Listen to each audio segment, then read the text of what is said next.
Manufamira Mambu Taram Noxeri. Loina Channel Asina, Nasi Tagasagadru video se. I hang a Mamanga, Wadikia, Amsum Tagalpaduga, Makatar Poina, Figi, Laisna Hariba,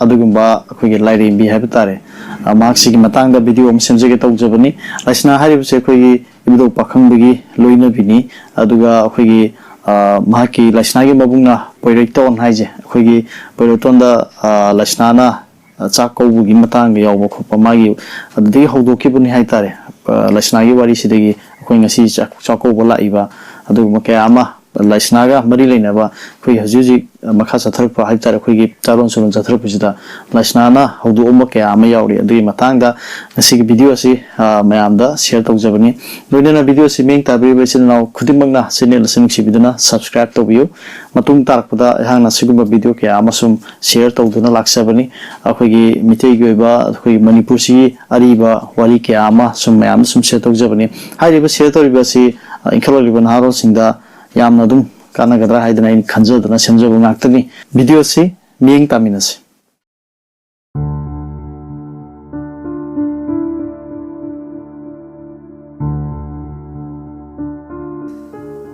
laisna asi thoidok hendongna haisingbi loksing chawbi nupini mahak asi poireiton gi masal nupini mahak na maidigu nungda lairel pakhangbagi taloi oiki mapuroiba nungda lairel pakhangbana ahing mi oiraga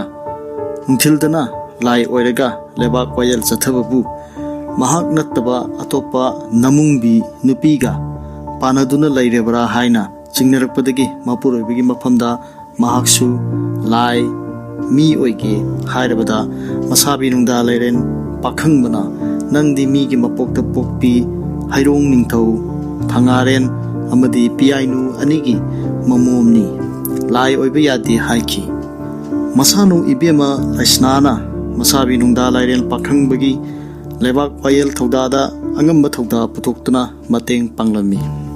lamdam masibu saho ngahongba kunjaw laichawba lamdam ama oinaba mabung poireitongi mafamda chattuna tongan tonganba makhal mathelgi phau amadi mahi marong lauduna thaki mabung poireitona masalgi damak khudol tamakpa chakhaw koba cheng adubu masabi nungda lairel pakhangbagi mafamda bijabada hauman khraduna masabina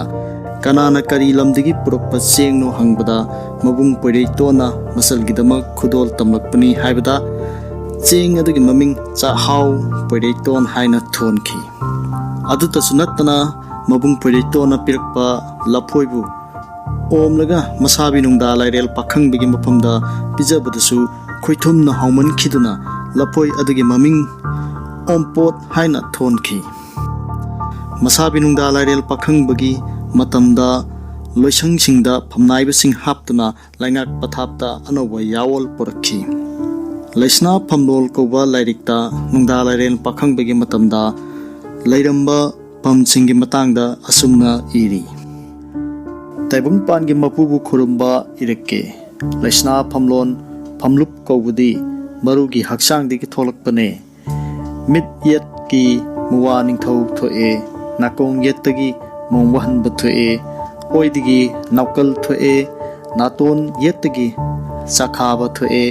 oidigi kouborel thoe yadigi khamlang bathoe ising thongdagi luwang pansi bathoe peng thongdagi marjing thoe khamle asum tawduna numit chayol amagi maming marugi hakchangdigi putoktuna maidigu nungda lairel pakhangbagi matamda hawdokhiba adubu laisna phamlonda asumna irami amasu haige marugi mit yettagi nomajing thoe oidigi ningthokaba thoe nakong yettagi lebak pop thoe nakong oidigi himsa kaisa thoe naton yettagi sagol sel thoe oidigi irai thoe yadigi thangja thoe khoidigi matambu thoe peng thongdagi tubu thoe umanglai mapal asidi pakhangbagi marup ningthau pongba tara kaubudi asini mapal mana laibadi khurai lakpani laining thau hanbane wangkhai lakpadi mongba hanbane purkhan badi chakha bane nongthon badi khamlang bane ख्वाइराकपदी नावकन्ने यास्कुल लाकपदी मुवा निंगथौने अहलुप लाकपदी लुवांग पुंसीबने हियांग लोई हंजबदी मार्जिंगने चोंखानबा हंजबदी कौबरेलने लाई मपल असिने मसाबी नुंगदा लाइरेल पाखंगबगी मफमदा मसानो तालोय लाइसनाना मसाबीना नुंगथिल लायोइबा अहिंग मियोइबबु मासु ओइगे हाइबदा याद्रबदा लाइसनाना लायोइबा याद्रबदी इसाबी नाहकी पाथौ मरुप लोय लायाम सिंगा उनदुना सखंग मखंग नखे हाइखी मसानो लाइसनागी मपाउदा मसाबी नुंगदा लाइरेल पाखंगबना मसानो लाइसनाना लायामगा सखंग मखंग नगे हाइबबु नोंपोंग माइकई बुंगाकपा लाई चिंगु margin कौदना लायामगी मफमदा पाउजेनबा ताकपिखी चिंगु मार्जिंगी पाउजेलबु लायामना तारबदा लायामसु ताइबंग मीगी सक्तम लौदुना लाक्लगा अहोंग कुमई पांथोक्तना Sagol कांगजै सानखी मसानो तालोय lemma लैसनाना अहाव अथुम थोंग थाक्तुना लायामगा चामिनदुना सखंग माइखंग नखी मिचै lemma लैसनाना fidget लैचेंग फजबबु सा nga lin hangoy ni singba mayekpu phanek mayek naibigi mapanda haptuna sakhi phanek adubu kanak phanek haina khangnaki aduga maibigi fijet leitengda phanek mapalda mayek haktuna sababu hodoki phanek adubu sarong phanek haina khangnaki mitai leima leisnana mabung poiritonbu chak kauduna fijaki matamdugi manipuri samajta mabungbu masal oibisingna chak kauduna pijanaba chanarami maidingu nungda lairel fakhangbugi matamda masano taloi leima leisnana leibak ngaglon taksi khasi thogalon bevyar hana leiramdaba kyabo sengatkhi yek chalai manaba masel launaba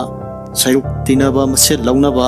leinaba kaya asibu yade haiduna akanba yathang piduna chanakhi